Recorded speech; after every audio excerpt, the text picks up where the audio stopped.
如今，人们已经逐渐意识到，很多身体上的问题实际上源自于情绪的困扰。我们常常听到各种疾病，如结节、肿瘤、心脑血管问题等，医生或专家可能会告诉我们，这些病症背后隐藏着长时间的情绪压力。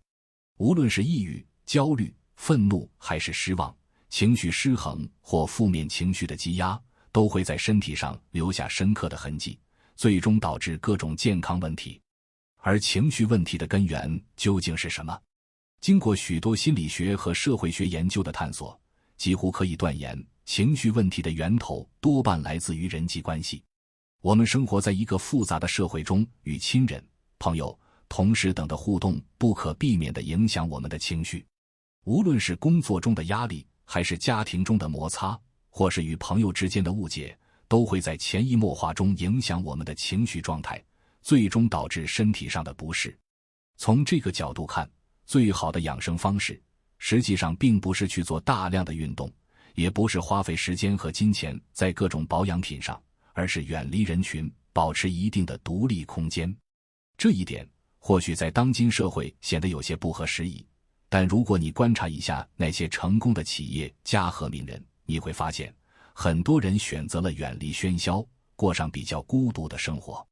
那些拥有极高成就的人，往往选择居住在安静的郊区别墅，或者住在没有邻居打扰的高档公寓里。你很少看到这些人整天与别人交际，应酬不断。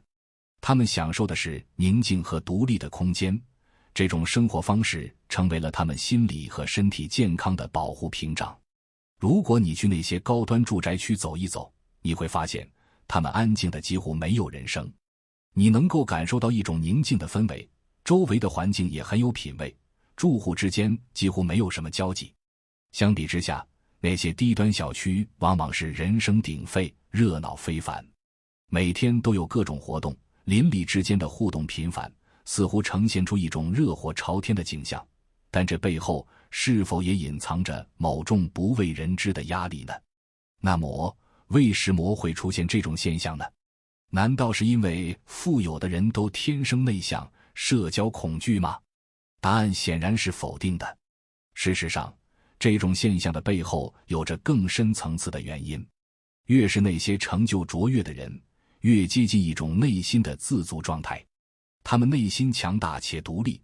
这种内在的独立需求使他们在外部世界中也希望拥有一个独立且不受打扰的生活空间。他们不再依赖外部的社交互动来确认自己的价值，因为他们已经在内心找到了安宁与自信。而相对而言，许多经济条件较为普通的人，往往会更频繁地与邻里、亲戚、朋友互动。表面上看，这种热闹显得充实而有趣。然而，夜深人静，回到家中，关上门，躺在床上的时候，真正的内心感受却往往是孤独与空虚。尽管他们可能拥有很多人际关系，但这些关系中大部分充满了表面化的社交，内心的孤独却无法得到真正的治愈。实际上，许多人都明白，所有的人际交往本质上都是能量的交换与消耗。在大多数情况下，人与人之间的互动背后隐藏的是我从你这里能得到什么，你从我这里能得到什么的权衡与博弈。这种权衡是累人的，甚至可以让人感到心理上的疲惫。你会发现，那些真正独来独往的人，往往是那些人品高尚、智慧深邃的人。他们已经看透了人际关系的本质，不再热衷于虚伪的社交，甚至对那些表面化的交往失去了兴趣。这种心理现象在商业领域尤为明显。很多成功的人士，他们虽然能够与人建立联系，但并不会把精力浪费在无谓的社交和无聊的应酬上。那些整天和各种人聊天、交往，显得非常合群的人，反而往往做不成什么大事。真正有智慧的人，知道如何去分辨哪些交往是值得投入的，哪些交往是纯粹的时间浪费。与其把时间浪费在和别人闲聊，不如把精力集中在自我提升、思考与创造上。从自然界的角度看，这种现象似乎也能得到某种印证。我们不妨想想，哪些动物更喜欢群体生活，哪些动物则更倾向于独立生活。像羚羊、斑马、野牛等动物，它们大多数是群居生活，喜欢与同类共同生活，互相依赖。而像狮子、老虎、豹子等动物，它们则更倾向于单独生活，独自狩猎，独自行动。虽然群居动物的集体生活充满了烟火气，但真正的王者却往往是那些能够独立行动、独立思考的孤独者。